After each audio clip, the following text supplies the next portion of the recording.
Gridiron Grinder! Hut hut hike! All right, here we go. Tonight is episode 19 of Gridiron Grinder. I'm Ryan, and with me as always is my buddy James. Basically, we're just two dudes talking some shit about football. Tonight we're going to be providing our weekly NFL team power rankings and game picks. How's it going tonight, James? It's going good. In the end of the week, kind of a weird week with the holiday in the middle, so I had a weird day off, but Well, it's good you actually got the day off. Our office had the day off, but it seemed like almost all of us ended up working. It's been pretty busy for us, but good busy. yeah, busy's always good. Oh, for sure. Yeah, it's definitely better than the alternative. So, what'd you think about this slate of games that we just had this past week? It was a weird week. I mean, I had definitely uh just lost some weird results, like weird games, really. Yeah. Like the indie game with Baltimore, like that interception that I don't know if it was really an interception that basically swung the game to Baltimore. And then like I thought the some teams looked better than I thought they were, Hmm. like Dallas, but I don't know if that was Pittsburgh looking past them or just kind of like, well, we have to play basically every week now, so we might as well take a bye week without taking a bye week. Uh, yeah, I thought that Pittsburgh should have beaten them down, Yeah, regardless of the situation. And so that one was a little bit of a cause for concern for me. And then that Washington game, that was a tough one. Kyle Allen going down, and Alex Smith comes in.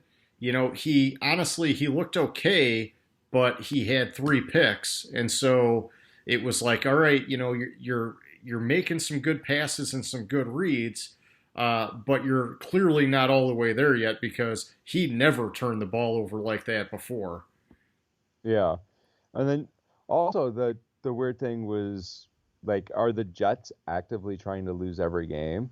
Like their last possession, they didn't have, like, basically it was what, like a few minutes left on the clock, and then so they throw a pass and they snap it with like 20 seconds left on the play clock. It's like they're not eating up any time. Yeah. You got to take the sack instead of the incompletion. You either you drive the field to get a winning field goal, or it's last possession, you go to overtime. Yeah, and they had Flacco at quarterback, right? I mean, this guy's been around. He should know much better than that. Yeah, and he looked good in the first half. I think the phone call might have come down from upstairs saying, we got to lose this game. Yeah, don't fuck this up for us. Well, when I saw that, and I didn't get to catch the game, I just saw the highlights afterwards. I thought, oh man, James almost called it. Belichick throwing him a win, but you did say it would be the next time they meet, not necessarily this one. So we'll see, man. Maybe next time around they'll get him. Yeah, it'll be interesting. I could definitely see that. And Belichick's getting testy this week with people, like, because he was last week he was talking about the cap space and this and that. Oh So yeah. this week reporters were talking about how his draft picks aren't working out, and he's being Belichick about it, but kind of being really getting really annoyed at it. Well, he's got one hell of a run. Nobody bats 1,000. I mean, you're bound to have a down season somewhere in there. Everybody's just putting it under the microscope because it just coincidentally happens at the same time Brady's gone. Yeah, But, exactly. I think the last time I looked at it, a lot of his recent draft picks, I mean, these are guys that have been struggling with injury. And so it's like, you know, even if you had a great evaluation, if those guys don't come in and stay healthy, when they finally do have chances to play, they're so far behind that it just, you're digging yourself out of a hole. It sucks. But, Yeah, you know, yeah, exactly. yeah, I saw Bucky Brooks on NFL Network or on Reddit on NFL.com he was tearing Belichick apart a little bit. I don't know, about a week ago, and I thought, wow, man, like I get it. You want to stir up some controversy, but you're basically tearing down arguably the greatest coach of all time. Yeah, and like one of Belichick's responses was something along the lines of, "Well, I think the last 20 years were pretty good. I mean, there are a lot of people worse, so or something like that." Yeah, for sure. I mean, it's valid. He's torn it up. Nobody's had this kind of a run. I mean, Shula had his undefeated season, and just over the course of his career, a ton of wins. But nobody's had the rings like this, and or just like the consistent success like this. And so, I don't know. I don't think you can knock the guy. I think if this turned into a situation where he came back next year and they're still struggling, then you kind of start saying, "Oh man, that's not good," But he's still got so many rings that he's obviously just going to be a legend forever at this point. Yeah, exactly. All right, so let's move it on here and let's talk about a little bit of that name that stadium, James. And so for our viewers out there in this part of the show, basically, I explained to you that as you can see, James is traveling around the country, and he's got a stadium in the background. This is a stadium for one of the home teams that's playing a game this weekend, or this week. It could have been last night. And basically, we're just asking our viewers that, take a shot at naming the stadium. If you're the first person to put in the right answer into our comments section for this video, we'll give you a special shout out on next week's show. So, James, I see what you got behind you. I'm pretty sure I know what it is. Why don't we just flip back to last week real quick? Which stadium did you go with last week? Last week I was at Lucas Oil in Indianapolis for the Baltimore Indy game. Gotcha. And so the weeks to date that we've been running this segment, you've been going with the game that you thought was the best match of the week. Did that still hold true for this past week? Yeah, it was still the same thing this past week. I thought that was probably was going to be the best matchup and the most entertaining game, which I thought it held up to it.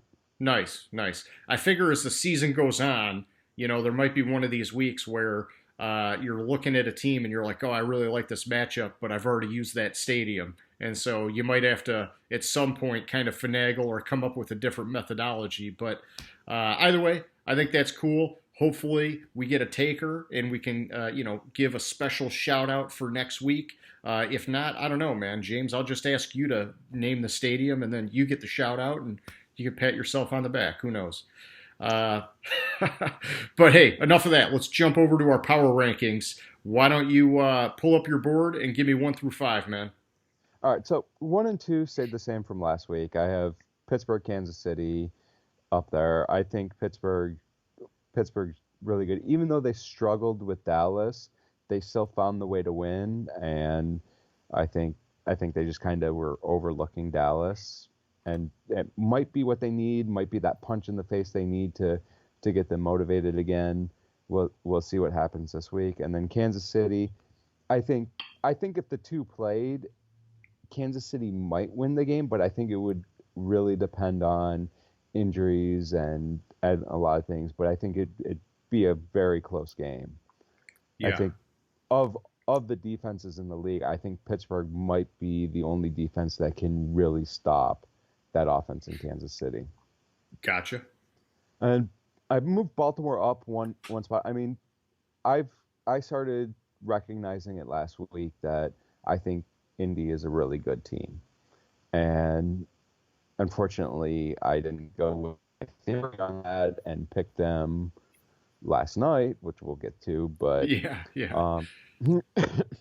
But and Baltimore beat Indy, and they kind of, like I said earlier, it was kind of a product of circumstance where they got that interception, which I don't think was an interception, but it is what it is. Yeah, it's in the books now. Yeah. Green Bay, I bumped up 3 spots. I think this team, I think they have their moments where they kind of have a lapse. I'm not 100% sold on their defense, but I think Aaron Rodgers is freaking Aaron Rodgers, and he'll throw 7 touchdowns if they need him to. And then New Orleans, after that demolishing of Tampa Bay, I bumped New Orleans up 4 spots to round up the top 5 at 5. Nice. All right, yeah, flipping it over my way. We've got 1, 2, and 3 the same at this point. I got Pittsburgh, Kansas City, and Baltimore. None of my top 3 changed spots from last week. With Pittsburgh, like we said, I thought they should have beaten down the Cowboys. And so I did a little bit of reading on them, and they've had 5 games now out of 8 so far that like really came down to it at the end of the game. And so, this team, they're undefeated, but they're not unstoppable. It's not like they're just crushing people. And, either way, I mean, they're still undefeated, so they get my top spot. I agree with you. It'd be interesting to see them play Kansas City because every other board I look at has Kansas City at 1. And obviously I like Big Ben and just the Steelers, the defensive mentality, all that stuff. But, it'd be interesting. I think it'd be a really good game. Kansas City at 2. They had quite a matchup this past week against Carolina. I don't think anybody was expecting the Panthers to put up that much of a fight against them. Because Pittsburgh is undefeated and I've kept them at 1 for a little while now, I kind of need to either see Kansas City just start blowing teams out or Pittsburgh lose before I think I'm going to make that flip. And then at 3 with Baltimore, really, I'm comfortable with them in this spot where I had them last week. They beat the Colts. Like you said, there was some stuff in that game that was maybe a little bit suspect. The one thing that I read that I like is that they now have 31 straight games with at least 20 points scored, which is an NFL record. And so you think about that, and it's just like, wow, like when I think of Baltimore, I think of the defense. I know everybody else pretty much thinks of Lamar Jackson, but I'm always thinking, man, this is like a top defense like every year. And now you're combining that with a very consistent point scoring offense. They're definitely worthy of being in the top 3. At 4, I got Buffalo. I moved them up 2 spots. Basically, because they beat Seattle and Tampa Bay lost in horrible fashion to the Saints, I just kind of felt obligated that I had to move them up, at least 1 or 2 spots. And so I gave them the 2-spot bump. It definitely feels a little bit high to me because we've seen the good and the bad from Buffalo. But, I'm going to keep them here for now. And we'll see. If they maintain this form, then they earned it. If they don't maintain this form, whatever, I'll be fine dropping them down my board. And then at 5, I got Green Bay. I bumped them up 2 spots. I kind of, with Green Bay, I was torn between them and the Saints at this spot. And, each of them has kind of had their, like, strengths and weaknesses. Green Bay's win over the 49ers, in my opinion, it's not really enough to justify the 2-spot bump that I gave them, but they did double them up on points, and it's really just the combination of the way that and my board moved that they ended up getting that top 5 spot, in my opinion, over the Saints, at least for now. All right, so let's kick it back. Yeah, let's kick it back to you, man. Give me 6 through 10. All right, so at number 6, I have Buffalo. I gave them a 4-spot jump. I thought I liked what I saw in the game against Seattle. I thought the defense played well, even though they put up even though Seattle put up more than 30 points. I mean, it is Russell Wilson that's putting up, but yeah. I thought the defense played well, and I thought that offense showed flashes of what I saw at the beginning of the season in this team, and they have to be a little bit more consistent with it. But I think beating a team that I had in my top 5 deserves them a substantial jump. Tennessee, I left at 7. The thing with Tennessee is I have concerns about them. I've seen since what's his name, the offensive tackle. Oh, are you talking about Taylor Lewan since he got hurt? Since he got hurt, Taylor Lewan. Sorry, I just drew a blank on the name. Since he's got hurt, this team has looked like a different team, and that's concerning to me. I probably, even especially after losing last night in the fashion they did, this team's probably gonna drop down on my board a little further. but I left them at 7 after last week. Gotcha. Arizona, I left them at 8. I think while Arizona lost this past week to Miami, which I I think Arizona is a good team. I think Miami is a better team than what people give credit for. Oh, for sure. This Yeah. defense is playing phenomenally, and you had a lot of glimpses of what that offense will be once they get everything short up. I think Miami this year, which I'll get to them in a little bit, but I think they're a playoff team this year. They could be. Yeah. Uh, Seattle, I dropped down 6 spots after the loss to Buffalo. The reason I dropped Seattle down so much is they're on pace. That defense is on pace to set the record for yards allowed per game.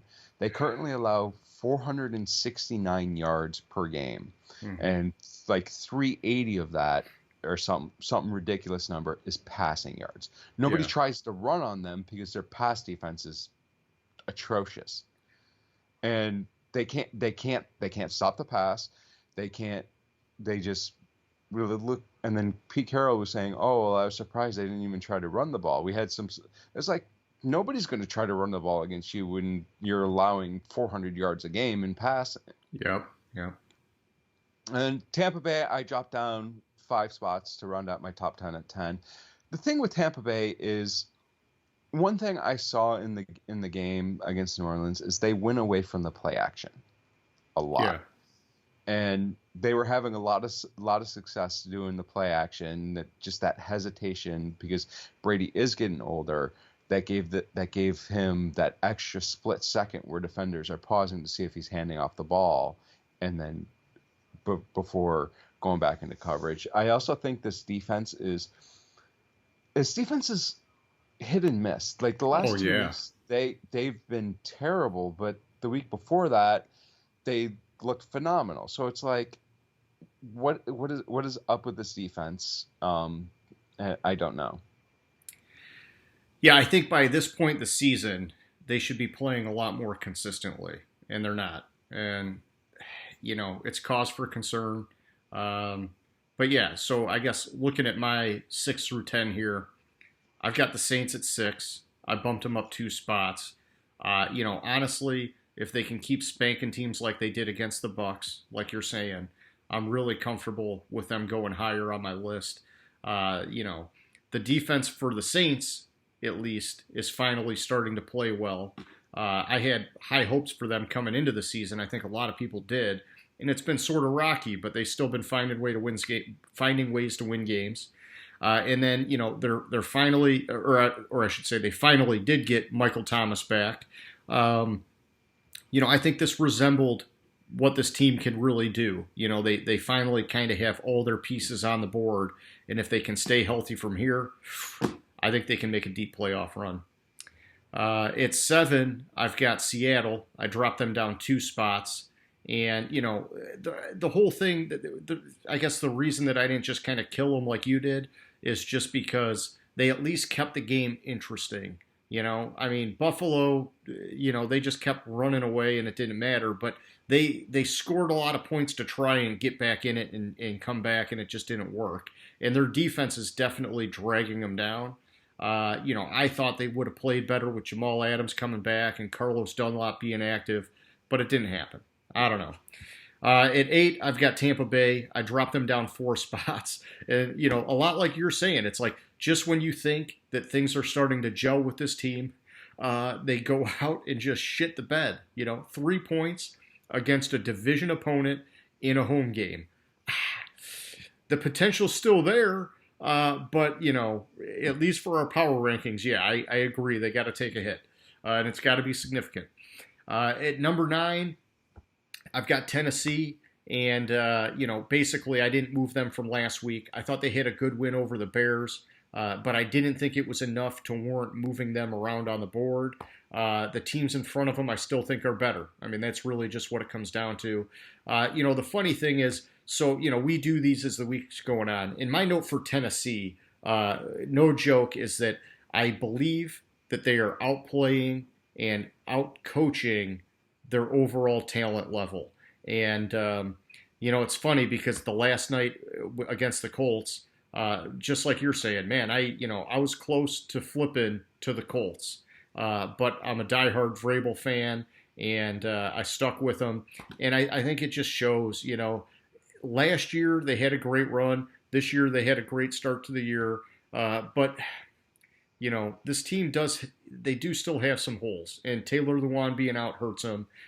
They got to fill some holes and get some better depth, and then I'll be more comfortable with them staying in this top 10 range, I think. At number 10, I have Indy, and they were in the same spot last week. Basically, for them, I just kind of felt like sometimes you got to stand pat. They lost to a better team last week in the Ravens, even though, like you said, some of it was questionable. And I still think that they are better than the teams that I got behind them on the board. And so I thought top 10 for now. I feel a lot better about it now, obviously, that they won last night. But that's my 6 through 10. Why don't you give me 11 through 15, James? All right, so at number 11, I have Miami. I bumped them up 8 spots. I really like what I see on this team. I really like how Tua played last week. He showed a lot of stuff. I think he looked faster than he did in college. He did look pretty quick, yeah. Which is crazy to me, seeing as though the specific injuries he had with the hip and the ankles and stuff. It's like he was that player that I thought he was coming into the draft in last week's game. I think they benefited in their game by a couple dumb play calls on Arizona, like towards the end of the game with that last field goal. 3rd and 1, you have Kyler Murray. Why are you passing the ball instead of putting it in Kyler Murray's hands, or and then trying a 48-yard field goal that comes up short? But I thought Tua looked really good.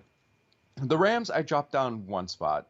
That was more of a function of the fact that Miami beat the Rams, and then followed it up by beating the Cardinals. And I think this Miami team is actually better than the Rams now.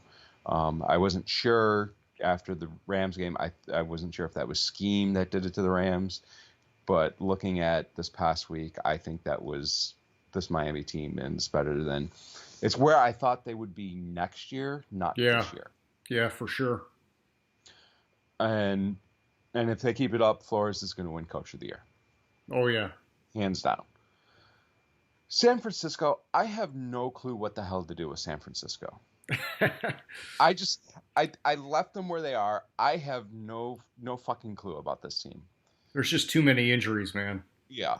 And I'm just giving them the benefit of the doubt. I like Shanahan. I think they've done a lot. I thought they lost to Green Bay this past week, so maybe that was it. It was Green Bay. They're just playing opponents that are better now, and I shouldn't kill them for it. I just don't know what to do with that team.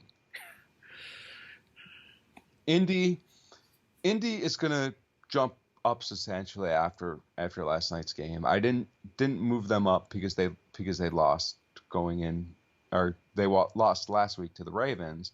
I didn't drop them down because they lost. They lost to the Ravens. I mean, that's my 3rd best team. I think the special teams, all phases of this game, as long as Rivers does not turn the ball over, this team could be dangerous. Yeah, they're legit. Yeah. And then top 15 is rounded out with Vegas. I like what I see in Vegas. I think I was too high on them coming into the year. I lost a little faith in them. I'm getting more faith in them. It's kind of ebbs and flows with the Raiders this year. Their defense looks atrocious, then all of a sudden they look good, then they look it's another confusing team to me. I understand completely. It's hard to know what you're getting with them, and they've moved around on my board a lot this year too. My 11 through 15. So I've got the Rams at 11, and I like what you did by putting Miami ahead of them. I'm just not quite there yet. I've been, I don't know, slow playing the whole Miami thing this whole time. And I moved them up my board. I'll get to them in a minute. But, for now, I still really like the Rams. And, if they lose some games and Miami keeps winning some games, yeah, then it's got to flip. But I got them at 11. They actually moved up one spot on my board, which, I don't really like moving teams up on a bye week, but it just kind of happened to be the way that the board moved around them. And so, hey, that's cool. They were hanging out at home, and they got a bump. With the number 12 spot, I got the Raiders there.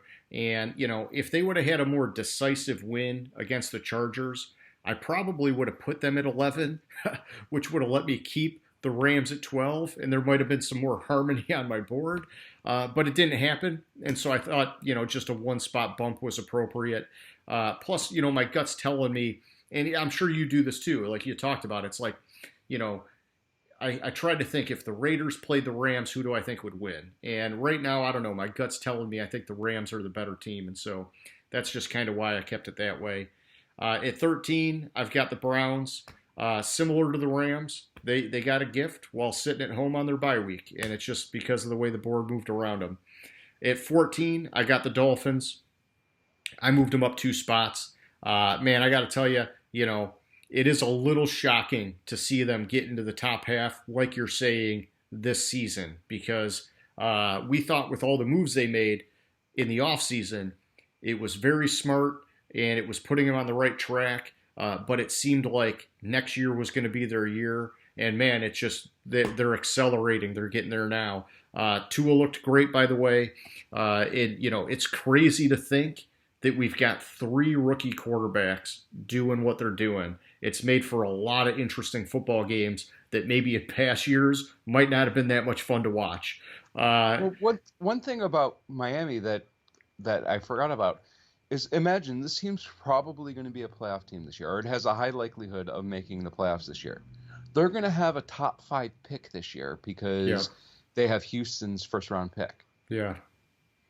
Yeah, I mean, they're in a great position to take it to the next level. Not only make the playoffs, but win some playoff games. Maybe not this year, but in the future years. They're set up for success, especially if Tua can keep doing what he did this past week. Exactly. And so then at 15, I got Arizona. Maybe I'm penalizing them a little bit too harshly. I dropped them down 4 spots, and I think part of it was, kind of like your brain wanted to see Miami go above the Rams. I think my brain kind of wanted to see them drop down below the Dolphins. My gut is kind of telling me that if they played in a series, Arizona would win more times than not. But that's not how the NFL works. And, I don't know. The game was really theirs until the end. And then they had some questionable calls, like you said, and some bad plays and whatever. I mean, you get one shot at it. And so that's what we're going off of. All right, man, 16 through 20. Hit me up. All right. So 16, I have Chicago. I dropped them down 4 spots. And I'm really encouraged about something I heard right before we started is Nagy's giving up play calling duties this week. And I'm really encouraged to hear that out of Chicago because I think the play calling and I don't think is a big problem with this offense. I think this defense has to carry this team, and because this offense it's not that they don't have an imagination. I dropped so Chicago went down 4 spots for me. New England dropped another spot. They beat the Jets. That was their last game, right? Yeah. Yes. The Jets. They beat the Jets. Enough said. I mean, I could beat the Jets playing myself as the only defender, probably. Hey, I still think that your ranking for New England is very generous. But hey, you did drop them down even though they won, so it's a little bit aggressive. Yeah, but the thing about New England is I had them so high. Yeah, they got to come down. Yeah, they got to come down, but I couldn't really drop them too much because they won. Yeah, If they would have buried them, you'd feel better about it. But it was a Yeah, close game, so it's like, ah, that's not good. yeah. At 18, I have Cleveland. I dropped them down one spot. Another thing with Cleveland is they're just inconsistent. Like I said a couple weeks ago or last week, Baker Mayfield has been consistent this season, but he's been consistently bad. Yeah. And but then he has those flashes of whoa, that's the Baker that we saw 2 years ago, or 2 years ago when he took over for Tyrod Taylor. So but they're gonna probably keep sliding the more inconsistent as they really are. Gotcha. Philadelphia dropped one spot for me. They're probably going to win their division with 5 wins, maybe.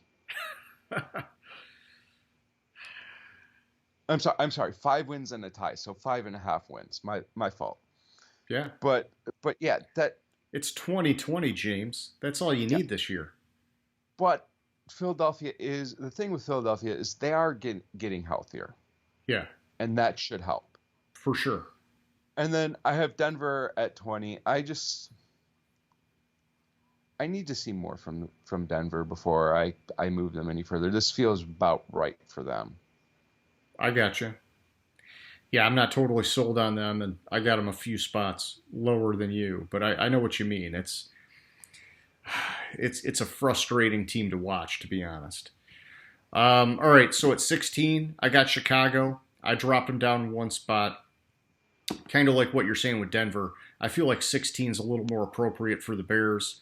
In my opinion, they lost to a superior opponent this past week, and so I'm not going to crush them on my rankings, but it's enough to reflect that they're still a very lopsided team from the offensive side of the ball to the defensive side of the ball. At 17, I got Carolina. And, I think I was probably overly generous with them, but I bumped them up 5 spots. And basically, I don't know, man. It's like this team is messing with my head. Their offense looks great, and then their defense is, some games they look good, some games they're not. I don't know what to make of them. But then, this past week, they come out and they hang in there basically all the way to the end against the Chiefs. And so I just thought, you know what? What the fuck? I'm going to give them a nice, healthy bump here because they show so much potential every week. I got to believe that the wins are coming. Maybe not. We'll see. At 18, I got the 49ers. I dropped them down one spot. And, I only dropped them down one spot probably because of how much respect I have for Shanahan. But it's hard, man. I mean, with all the injuries that this team has, I can't help but feel like their season's already slipped away at this point. And so, I mean, hey, Shanahan's creative, and they had a ton of depth coming into the year. Maybe they'll find a way to maintain, and it won't be a total shit show. But, I feel like if it was any other team and any other coach, they would have just thrown in the towel by now. At 19, I got the Eagles. I gave them a 2-spot bump.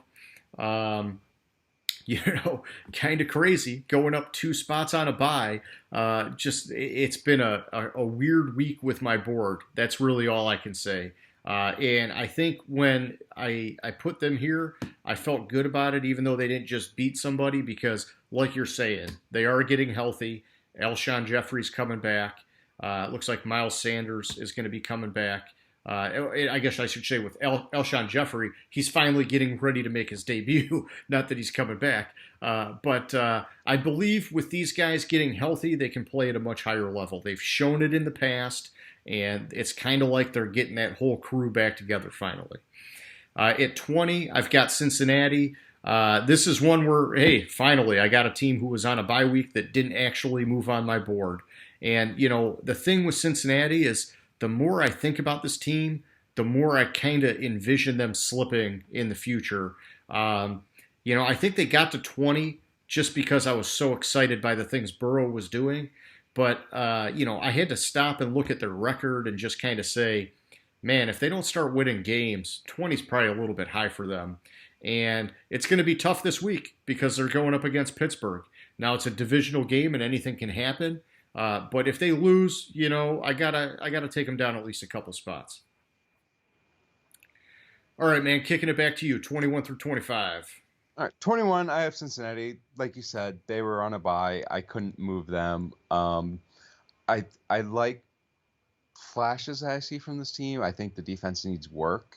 I think that, and the offensive line needs some work.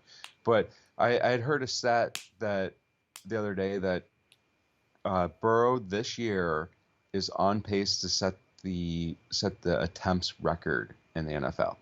I think I heard the same thing. Yeah, And which is it's good and bad. It's good and it's bad. good and bad. Exactly. All right. The Chargers, even though they lost, they got a bump. That's more 22, 23, 24, and 25 all got a point bump because I moved a team down.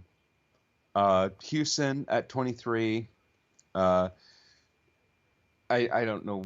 I don't know about Houston. They're probably going to end up bottom 5 in the league this year. It's just they might be better than 26.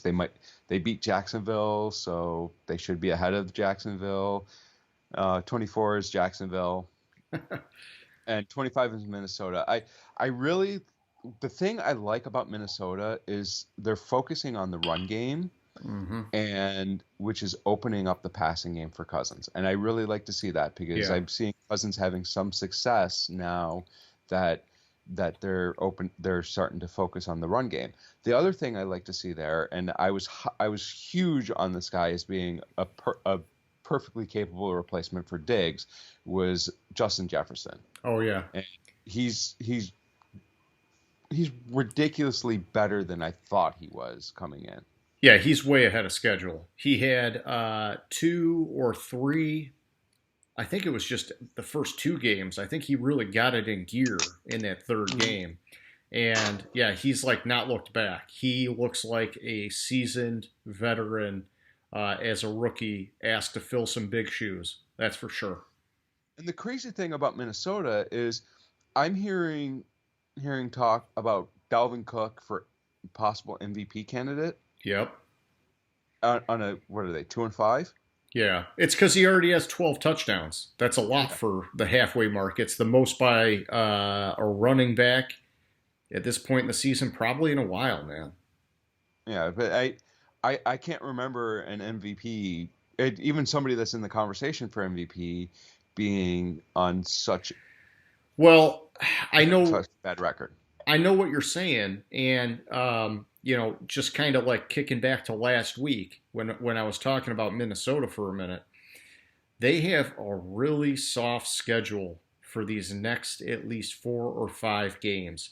And so I think a lot of people are expecting Minnesota to make a run now.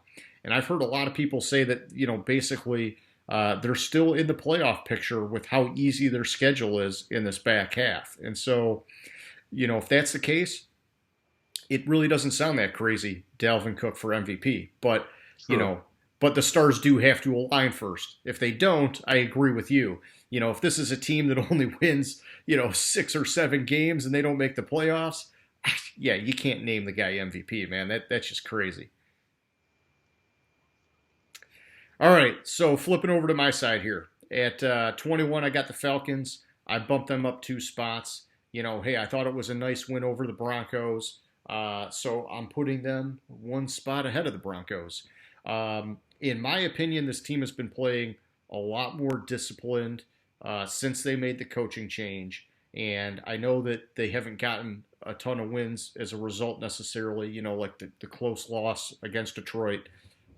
But I like what they're doing, and I think that they're a better team. At 22, I got Denver. I dropped them down 4 spots. I feel kind of like what you're saying with a lot of these teams. I like Denver in this range on my board. I know you got them higher. And it's not that they did that bad last week. It's just kind of like what you're saying. They look good some weeks. They look horrible other weeks. It's just kind of maddening to watch this team. At 23, I got the Chargers. I dropped them down 4 spots. This was like probably one of the biggest hits on my board for this week, and it's tough. I've been high on the Chargers ever since Herbert came in and lit it up. The problem is no matter how well he's playing, they can't finish off a game, and so they've only got what 2 wins at this point in the season. I mean, I can't justify having them any higher than this on the board. At 24, I got Minnesota. Hey, they got 2 wins in a row now. That's cool. Like we just talked about, they got a super soft schedule coming up. A 2-point bump on the rankings was fine. I still think that they're super deficient on the defensive side of the ball. And the only reason they're winning is because Dalvin Cook has just been a complete beast. And that's made life a lot easier for Kirk Cousins. It's definitely made life a lot easier for that defense. But this is a guy that gets hurt a lot. So he's got to stay healthy, and they got to take advantage of this upcoming slate of games. At 25, I got the Pats. I dropped them down 1 spot. Hey, my whole thing is just that you're playing the Jets, okay? Your season is falling away. You got to fucking just push someone's shit in that's that bad, or I can't have you any higher on my board, man. I mean, that's the bottom line. This has just been a brutal season, and man, they let the Jets hang in there. I don't know. It blows me away. What is going on with the Patriots, man? All right, man, back to you, 26 through 30. All right, 26 is my last change of the week. I dropped Detroit down 4 spots. Initially, when I did the rankings, I dropped them down 3 spots, and then I saw, wait a minute, I have Minnesota right behind them, so I dropped them down to 4th spot. Yeah. Am I sure that that Jacksonville or Houston are better than them? No. But I just think that this defense, I think Dalvin Cook is still running the ball on the Lions right now. He's still going. like, yeah, it's ridiculous how bad this defense looks at times. It's supposed guru. And let me just stop you there, okay, real quick, because watching that game, I wanted to break some shit, but the 170 whatever yard run that Dalvin Cook had, he goes basically right up the gut. There's sort of like a cloud of dust, a bunch of bodies. And you can see 2 of the guys in the Lions secondary just fucking stop. Like, we got him, we're good. No, motherfucker, you're not good until you hear the whistle. That's what they always tell you. Play until you hear the whistle. These guys were sitting there fucking twiddling their thumbs, and the next thing you know, it's like, Dalvin Cook's gone. It's like, you fucking idiots, man. This team just fucking pisses me off so much, James. Mm-hmm. All right, sorry. I know. No. That's okay. That you saved me from my rant. So. All right, I'll let you get back on track. Yeah. Atlanta, I have them at 27. I had them at 27 last week. Yeah, they beat Denver this past week. I don't think this team is playing that good yet. I think it was more they beat Denver because Denver was playing like shit versus them being better. Carolina stayed at 28. I like the fight and the grit I see in this Carolina team. I just think their talent level is just too far down to win games, and I have to see them start winning some games before I can put them up higher. I think Matt Rule is a phenomenal coach. I think he has this team prepared every week. I just don't think they have the talent. I gotcha. Dallas is Dallas. I have them at 29. I had them at 29 last week. Dallas is a team that had a lot of promise coming into the season, has a ton of injuries. They played the Steelers tough, but I'm not certain that was them. I gotcha. I think that was more of the Steelers kind of taking it easy and overlooking it, and it was a precursor to the Mike Tomlin choke game. Okay.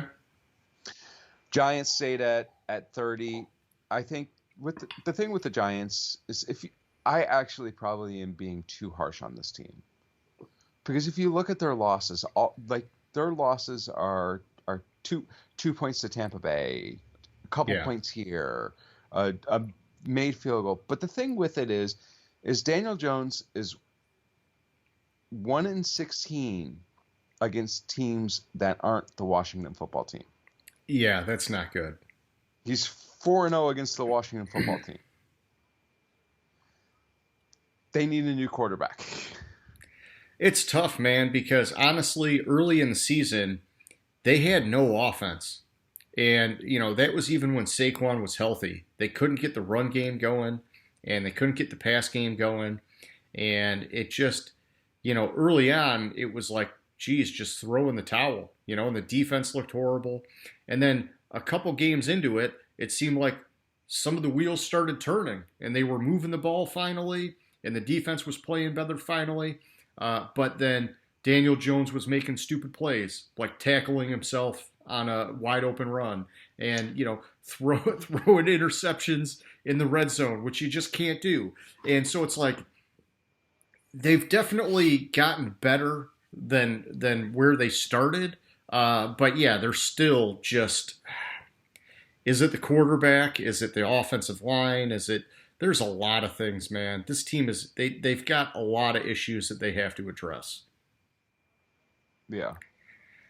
All right, so I guess we're kicking it back my way. At 26, I got Houston. I moved them down one spot. Similar to what I did with the Patriots. Hey, it's cool you got to win, but it was against a shitty team, and you actually almost lost. So I'm dropping you down a spot. Come on, man. The Jaguars with a 6th-round rookie quarterback, and the game comes down to the fucking wire. And honestly, last week I was talking about how I believed Houston was finally getting their shit together. Nope, I was wrong. Hey, it's cool you got to win, but it was a garbage win. At 27, I'm not meaning to be disrespectful to like the Jaguars, because hey, they played great with a rookie quarterback. That was cool, but the Jaguars, man, they're rough. They got no defense. Whatever. I'm moving on. At 27, I got Detroit. I kept them where they're at. Listen, the only reason I didn't drop them, because James, I wanted to drop them, is just that every other team left on my board is so bad. I just couldn't do it. I'm looking at these guys, the Giants, Washington, Dallas, and I'm like, fuck, if the Lions couldn't beat them, I wouldn't even watch football anymore. I don't even know. So it sucks, man. It sucks. But yeah, they're at 27. At 28, I got the Giants. I moved them up one spot. Basically, hey, yay, like you're saying, they beat Washington. I guessed wrong. Last week, I thought Washington was going to beat these guys, but I also thought they were going to have Kyle Allen at quarterback, and that didn't really work out. But so basically, I just flipped them. So they jumped ahead of Washington, who I've got at 29, down one spot. And, we talked about Alex Smith, man. I'm worried that they brought him back too soon. And some of it's because Kyle Allen got hurt a couple games in a row now. But, man, I don't know. I think that they should have had Haskins come in, because, this is dangerous. When Alex Smith has like 3 picks like that, it means that even though he looks good some of the times, it means something's not all the way there yet. And so you don't want to risk that guy getting hurt again until he's totally ready to be on the field. And if I was a coach, I would just be a little bit nervous. That's all I'm saying. And then at 30, I got Dallas. I can understand, some people have actually bumped Dallas higher than this on their boards because they thought how well they played against Pittsburgh. Kind of like what you're saying, how much of that was them, how much of that was Pittsburgh. I don't know, man. I got them at 30. Their season is gone. It just happens to be that they're stuck like in this bottom 5 of shitty teams, and whoever gets lucky to beat one another will kind of climb up and then eventually fall back down. That's just how it's going on my board at this point in time. All right, man. Give me the bottom of the barrel here, 31 and 32. So I have Washington at 31. Like I've been saying for a while with Washington, I really like what I see out of this defense. This offense is, especially without Kyle Allen. I agree with you. I don't think Alex Smith is the answer at quarterback for them. It might be too early for him, or he just might hit. Yeah, great. He made it back. No disrespect to him for that, but it might be he's just done. He doesn't have it anymore. I agree with you. They should play Haskins. First of all, they should play Haskins because it's obvious that Haskins isn't their answer for the future to them. Yeah. So what they need to do is they need to play him to showcase his talent to get a little bit of trade value for him. Oh, I agree. There's definitely a lot of merit in doing that. Yeah. Um, I just I couldn't put. I almost dropped Washington to 32, but I couldn't jump the Jets up one spot Yeah. for a fucking loss. I mean, win a game and then maybe you won't be at 32. Yeah. And Yeah. it's just they're just pathetically bad. Pathetically bad. I have and like I said, I think they're actively trying to lose games. They could be, man. They could be. Tank for Trevor. That's what everybody says. Yeah, I mean, obviously, I got the Jets at 32. I don't even know what to say about them. But then I got the Jags at 31. I dropped them down one spot. Kind of like what I was saying. I really don't mean to disrespect them with, Jake Luton, however you say his name, their 6th-round rookie quarterback. He did play really well.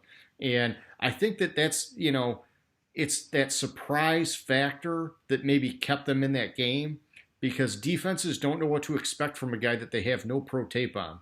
But it's going to get harder this week against the Packers. And, the one thing with this team that I just think is funny is that, I've already started to hear the rumblings of, was it Minshew or the system? Was Minshew really that good or was it Gruden in the system? Well, you just can't forget that Jay Gruden wasn't there last year, and Minshew Mania started last year. It just continued this year. And yeah, he had some good games and he had some bad games, but he's still a young quarterback. And I don't know, man. You hear me talk about it all the time. I like Minshew. I would not give up on him yet. But hey, it'd be sweet if they had something in Jake Luton. Then you got 2 quarterbacks. Maybe you make a move on one of the guys and you get some picks and you can fill some holes on the defense. Who knows? All right, moving on here. Let's talk about our Week 10 picks. So basically, we rebounded with our picks from the previous week. We each hit 10 out of 14 games in this past week, which was good for 71%. That's pretty solid. I'm still up by 1 game on the season, which has been just a freaking absolute nail biter every week. Season to date, we're sitting at 86 and 87 wins respectively, which has us both sitting at a 66% hit rate. And obviously, James, we've got a lot riding on the line. $100 in whiskey is the bet. And I like my whiskey.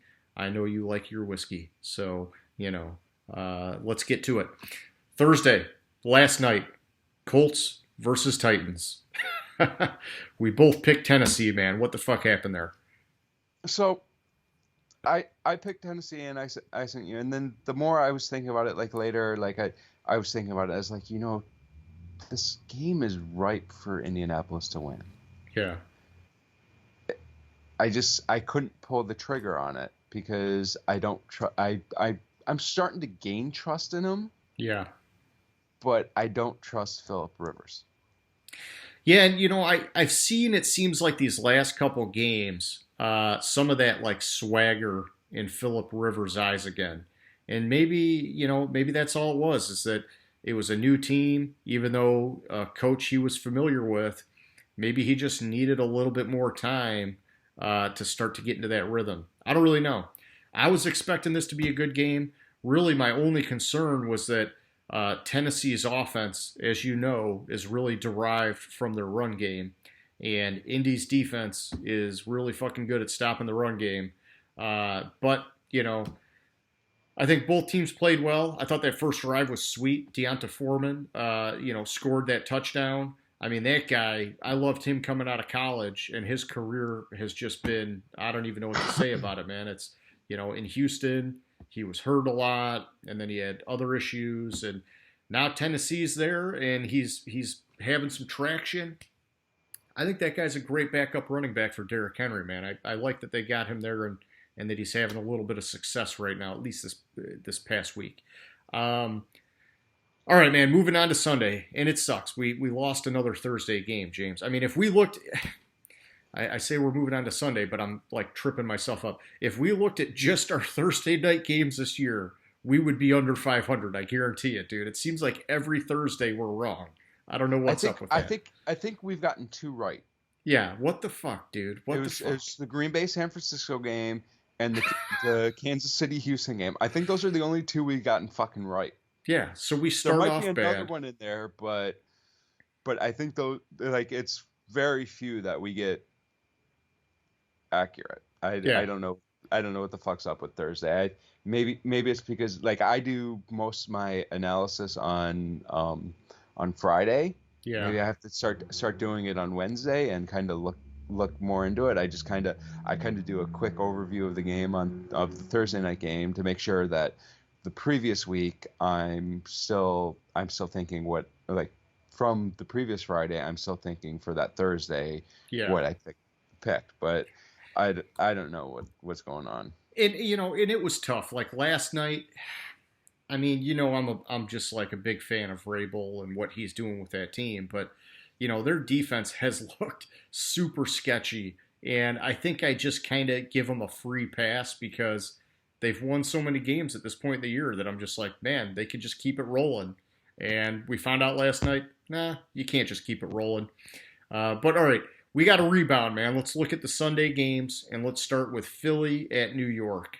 Giants. Who do you like? Oh, what a terrible game this is going to be. Like I said earlier, Daniel Jones doesn't beat anyone but Washington. His only win, I forget who it's against. It was in his first game, and it was because there was a missed field goal. He's lost 16 straight games against teams that aren't Washington. It's pretty bad.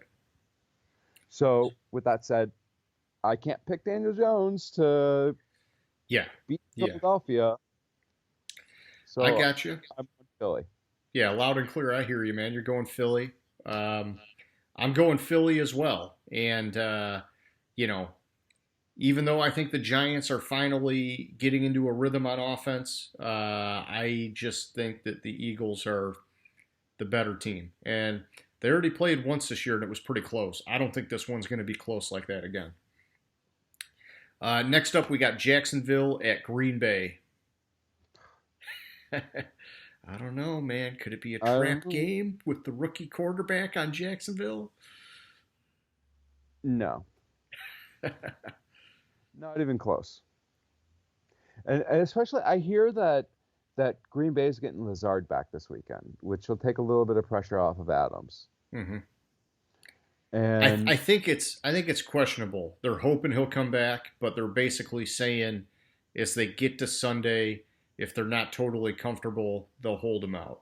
Because I think, what is it? It's a core injury, like a core muscle injury. So they're like, we don't want him to strain it and then miss the rest of the year because we aggravated something. So yeah.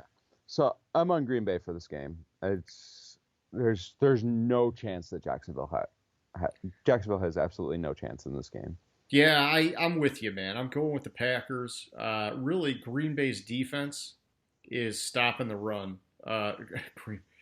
Green Bay's weakness is on defense stopping the run. Let me repeat that since I'm like fumbling my words here.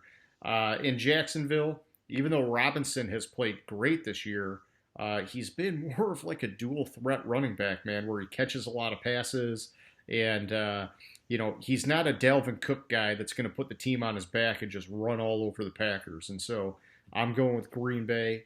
Next up, we got Washington at Detroit. Fun matchup. So there was something interesting I read about these two teams earlier today. It's basically in the last since 2000, including 2019, the Lions are 2-9 at home. Washington has lost 5 straight road games. Yeah, neither team wants to win. Yeah. There's 2 teams in the league that haven't won a home game this year. The fucking Lions and the Jets. So what's it all boil down to?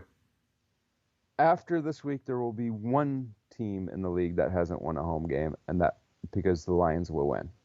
Okay. So I'm going with the Lions here, and I'll tell you, James, I honestly contemplated taking Washington. My model favored the Lions, and so it's like, I try to default go with my model.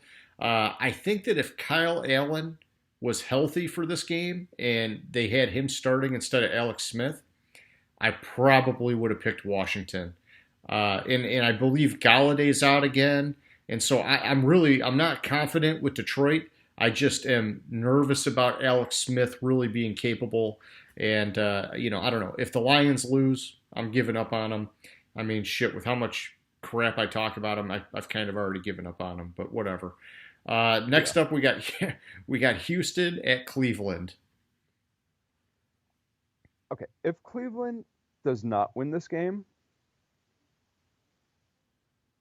there's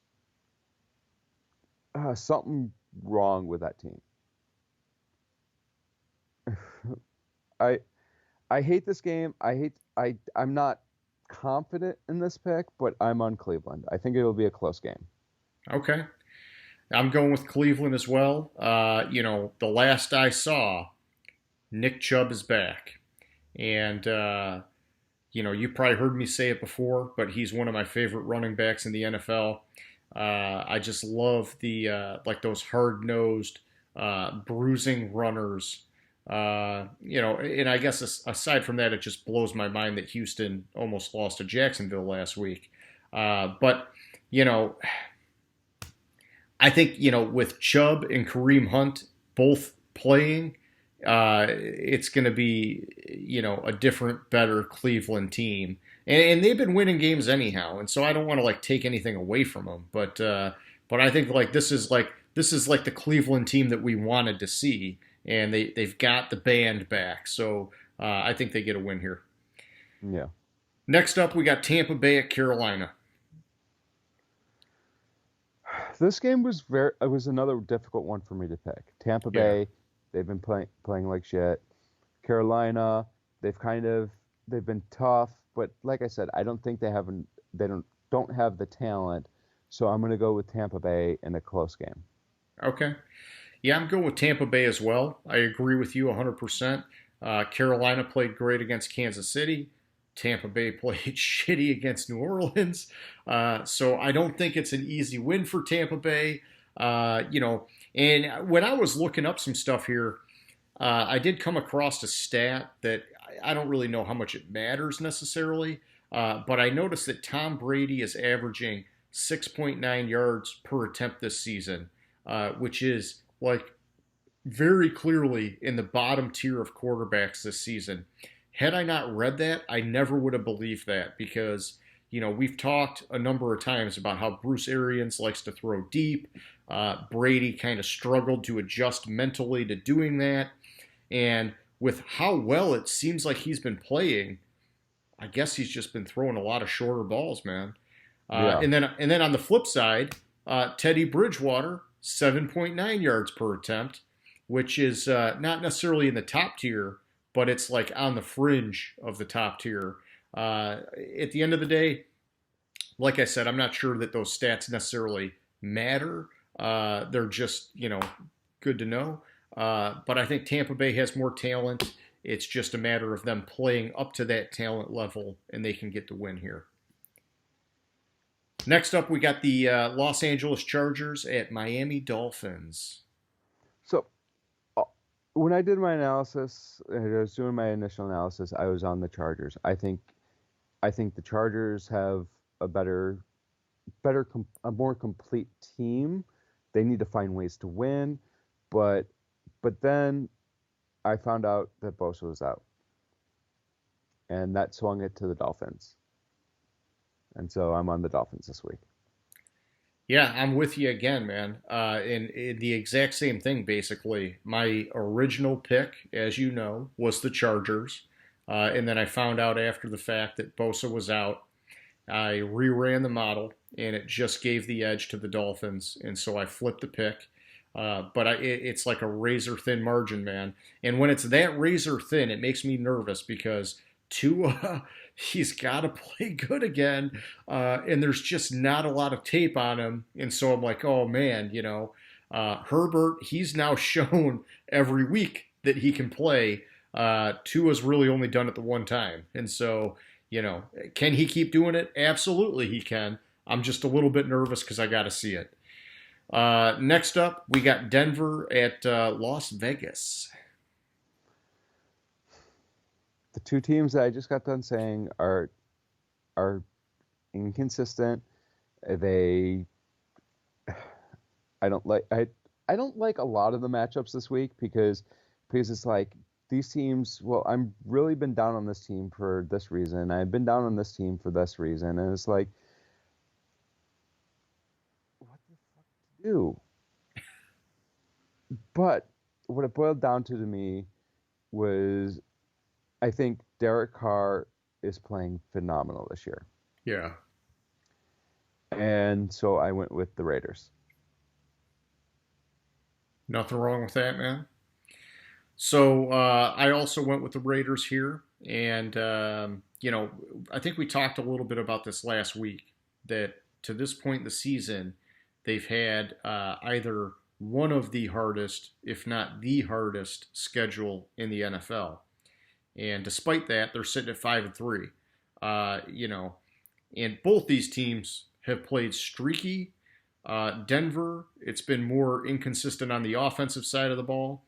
For Vegas, it's been more inconsistent and just downright shitty some weeks on the defensive side of the ball. But I do like going with the veteran quarterback. And I'll take any excuse I can to go with Gruden, so I'm going with the Raiders as well. Next up, we got Buffalo at Arizona. Who do you like, man? So I would feel more confident in this pick if Arizona won last week.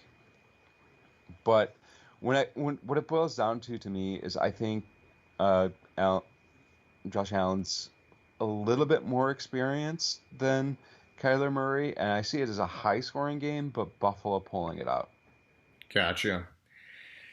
Yeah, I'm kind of the same with you on this one. I'm going with Buffalo also. My model says Buffalo. My gut wants to say Arizona, and I think part of that's maybe because I've seen Arizona play a lot more this year than I've seen Buffalo play. I've seen a lot of the highlights of Buffalo, and we know that they started off on fire, and then they got super cold, and now it looks like they're kind of on fire again. Arizona, win or lose, they seem like they've been a more consistent team throughout the year, and Kyler Murray every week is putting up stats and doing well for his team. I'm banking on we're going to get the good version of Buffalo, and so I'm going with them. That's kind of what it boils down to for me. Next up, we got San Francisco at New Orleans.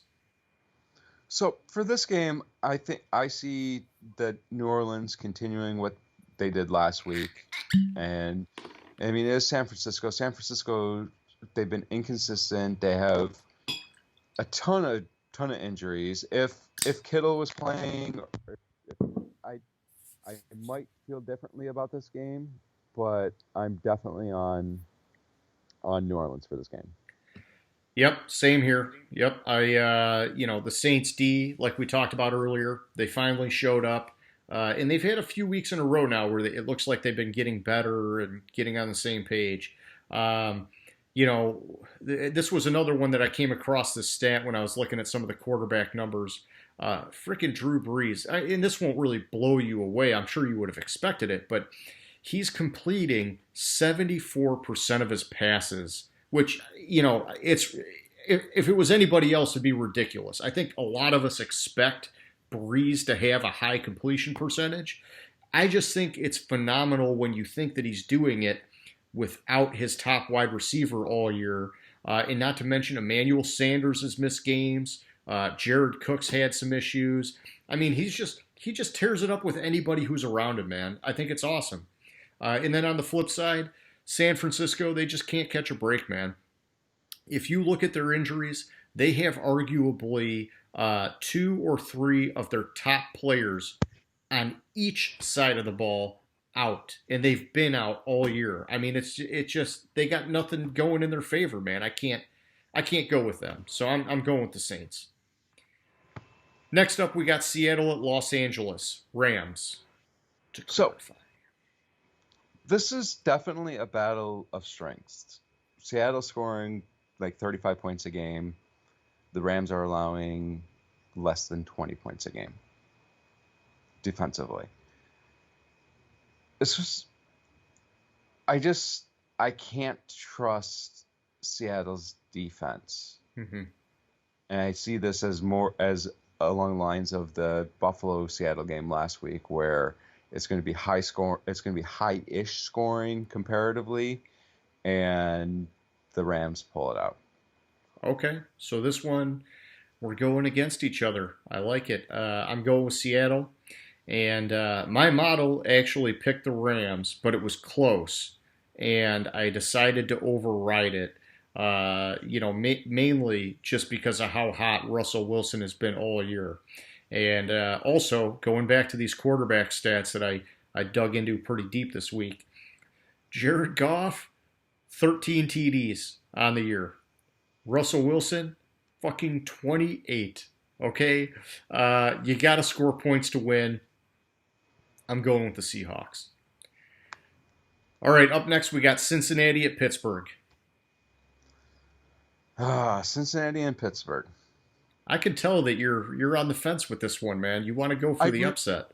No, I really am, because when I sat down and looked at it, I thought this was one of the biggest hurdles for Pittsburgh. I've been eyeing this game. I like what Joe Burrow's doing. Cincinnati's coming off of a bye where Pittsburgh just played a terrible game against Dallas. I'm going to be on Cincinnati this week. I think Cincinnati goes in there and beats them. And Burrow, it's a tough test, but Burrow does it. Hey, it's bold, and I give you credit for that. I'm going with Pittsburgh. Basically, until they lose, I'm going to keep going with Pittsburgh at this point. But I have seen a number of people call the upset in this game for some of the reasons you're talking about. Plus, it's a divisional game. You can never really, you can never really count on anything in these divisional games. In any given Sunday, all that kind of jazz. I wouldn't be shocked if they pull off the upset, but I'm going with Big Ben and the Steelers in this week, in this matchup. Next up, we got Baltimore at New England. So for New England, in the last 15 years, New England's been a home underdog. I think it's 3 times, sorry. They've been a home underdog 3 times. All 3 times they were a home underdog, they won the game. That's not going to happen this year. This time. Baltimore all the way. Building up the suspense there, man. I'm going with Baltimore. And, man, I thought I heard something this week. Maybe you can correct me if I'm wrong, about Lamar Jackson basically making a comment about how Cam is like the OG Superman, and, like somebody comparing the two of them because they're both running quarterbacks and they're facing off against each other. And I don't know. I know for sure I heard Lamar saying, defenses are calling out their plays. But I thought it was funny, the comment or whatever about Cam, because, Lamar, he basically is a newer age version of Cam, but Cam is bigger and stronger. Lamar is, a little bit skinnier, a little bit quicker, and probably has the better arm as a passer. Either way, though, Cam, He's past his prime for sure at this point. The Patriots, they're struggling. Baltimore, they're playing good football, even if they have some questionable plays here and there. They're just so fucking dominant on both sides of the ball. I mean, we talked about it earlier. They always have one of the top defenses, and they just set the record for most games with 20 plus points. I mean, I'd be stupid to go against them. I'm going with Baltimore. Okay, the last game for this week, we got Monday night, Minnesota at Chicago. So this is the 10th time that Kirk Cousins has played on Monday night. In the previous 9, he has 0 wins. Oh, shit. Which gave me a lot of pause in making this game pick. But I think with what happened last year when he went down to New Orleans and won that big game, I think that gives him just that little bit of an experience of winning a big game.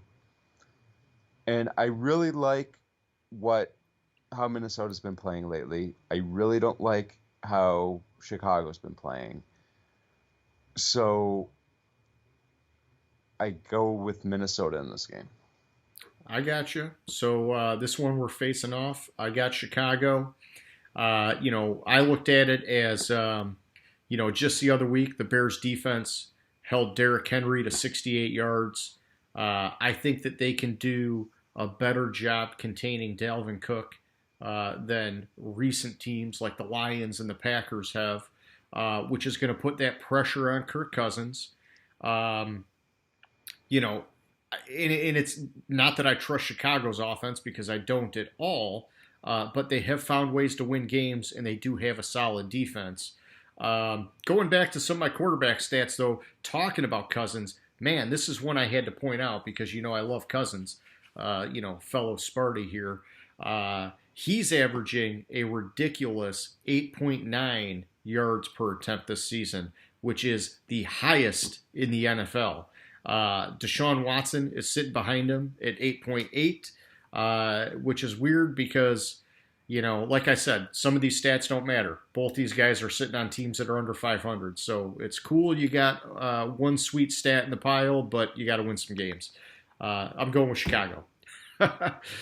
All right, looking ahead to next Thursday, since we don't do this until next Friday, we got Arizona at Seattle. Who do you like in that game, James?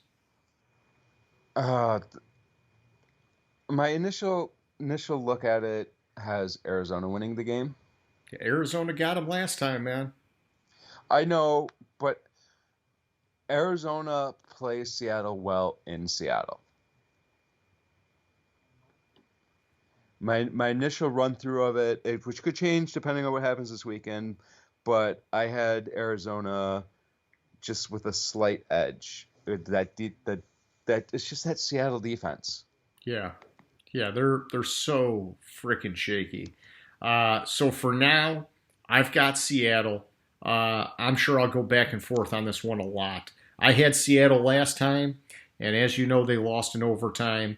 The thing that haunts me with the Seattle pick in this game is just how bad they played in the second half of that last game. Arizona's defense just locked down on Russell Wilson. And unless Seattle can make some serious adjustments, this game could actually be pretty ugly, man. And so, I'm going with Seattle, but, I'm nervous about this one. We'll see how it goes between now and next week. Yeah. All right, so those are the picks. Let's move on to our fascinating question of the week. And I'll just start off by, doing a little bit of posturing here. This is not like some, risky, crazy question that I'm putting together. It's just more like, what the fuck? We're having fun. So I came up with a question and we're just going to roll with it. Basically, James, you've heard me talk these last few weeks that I like watching these comedy specials on Netflix. And I've been watching a lot of Jim Jeffries and Tom Segura. These guys, man, they get me going, man. They're hilarious. But anyhow, in one of Tom Segura's shows, and it's a few years old, but he's talking about how he had a buddy that went to a Bengals playoff game.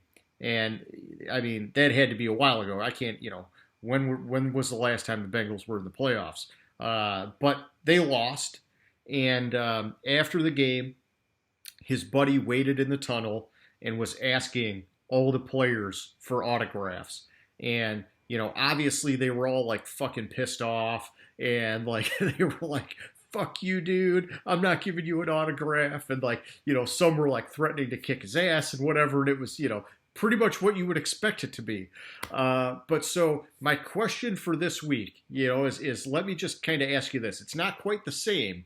I thought I'd give you just a hypothetical situation. Let's say, you're a Lions fan, and you could be any fan, but we're Lions fans, and that's the way I'm envisioning it.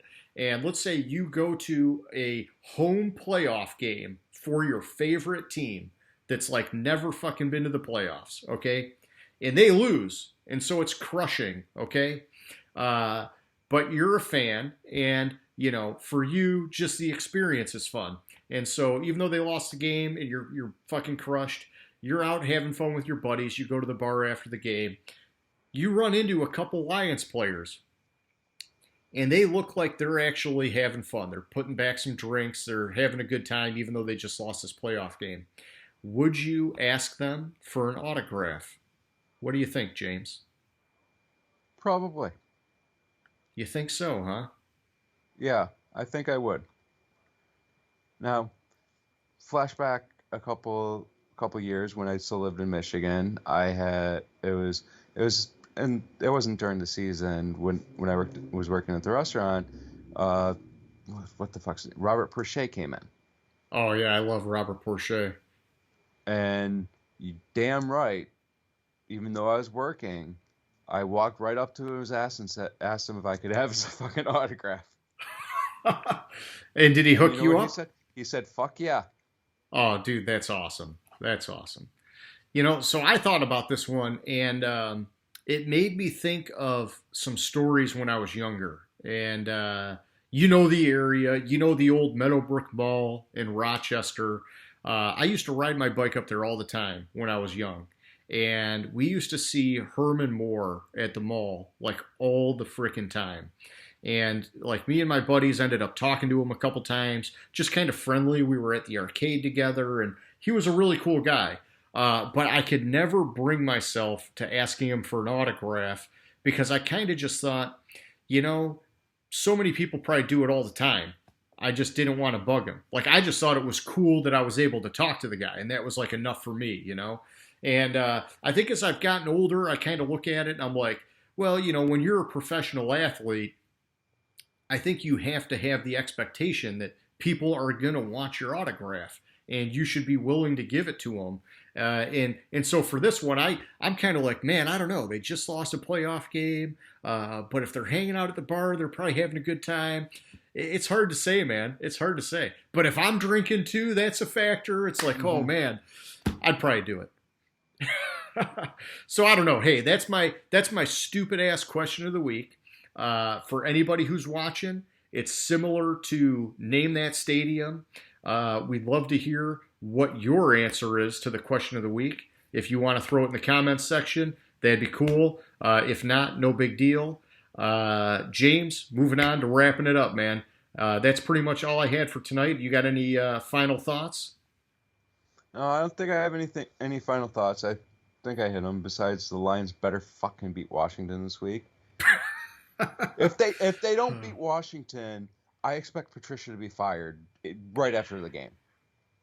See, now we're Get the fuck talking. out of here. Now we're talking, okay? That's how I feel. That's how I feel.